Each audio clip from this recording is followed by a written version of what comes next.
Mal au dos la nuit, est-ce que c'est normal? Devriez-vous vous inquiéter? Salut tout le monde, Dr Boisvert, le chiropraticien. Si c'est ce que vous êtes en train de vivre en ce moment, incapable de dormir et recherchant une vidéo pour vous informer, eh bien vous êtes à la bonne place. Hey, that's pretty good. Parce que vous avez probablement remarqué que sur Internet, tout vous ramène à un cancer. And cancer is bad. Cancer fucking sucks. Hey, I'd like some cancer, please. No. Ça va être une vidéo courte et rapide. Je vous donne des symptômes à surveiller qui vont nécessiter une évaluation de santé, mais avant, des symptômes qui vont indiquer une douleur neuro-musculo-squelettique et des conseils pour vous en sortir par vous-même à la maison.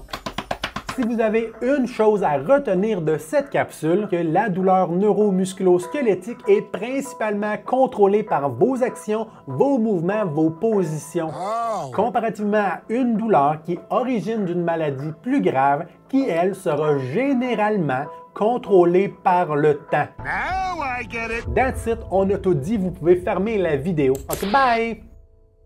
Ok, peut-être que vous voulez en savoir un peu plus. Yeah, right. En présence d'une douleur nerveuse, musculaire ou articulaire, les mouvements de transition, comme passer d'une position assis à debout, ou les changements de position dans votre lit vont augmenter de façon significative l'intensité de la douleur temporairement. Ou encore certaines positions couchées seront tolérées quelque temps, mais vous allez devoir changer de position souvent. C'est simplement votre corps et votre cerveau qui sont en mode prévention et utilisent la douleur pour motiver des actions temporaires pour éviter d'empirer la situation. De plus, comme la majorité des épisodes de douleur sont non spécifiques, ce qui veut dire que rien n'est brisé ou encore qu'on n'a aucune maladie grave de cacher, il serait donc contre-productif de développer des peurs et des anxiétés vis-à-vis votre douleur. Mais si vous voulez en savoir plus sur la douleur non spécifique du dos, le lien va apparaître d'ici la fin de la vidéo ou directement dans la description.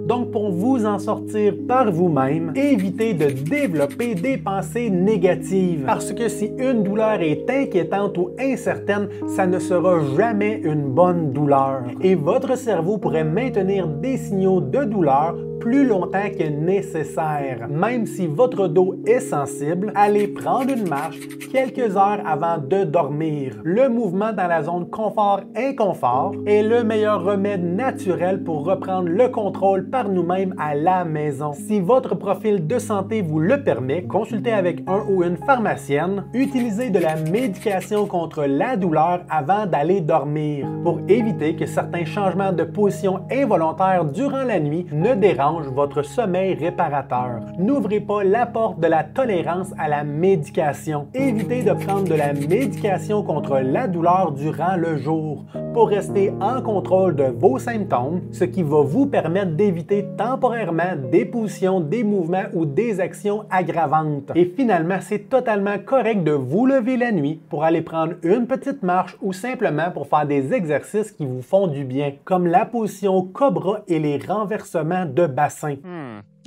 Si jamais vous avez l'impression que votre douleur est principalement contrôlée par le temps et que vos actions ne semblent pas avoir la capacité d'influencer la douleur positivement ou négativement, il est primordial de faire une consultation vers le médecin en France ou le docteur en chiropratique et le physiothérapeute au Canada pour faire une évaluation appropriée et faire des références vers d'autres spécialistes ou simplement à l'urgence si nécessaire. Mais surtout, il serait primordial de ne surtout pas oublier de vous abonner et de cliquer sur la petite cloche pour être avisé de toutes nos capsules dans le futur.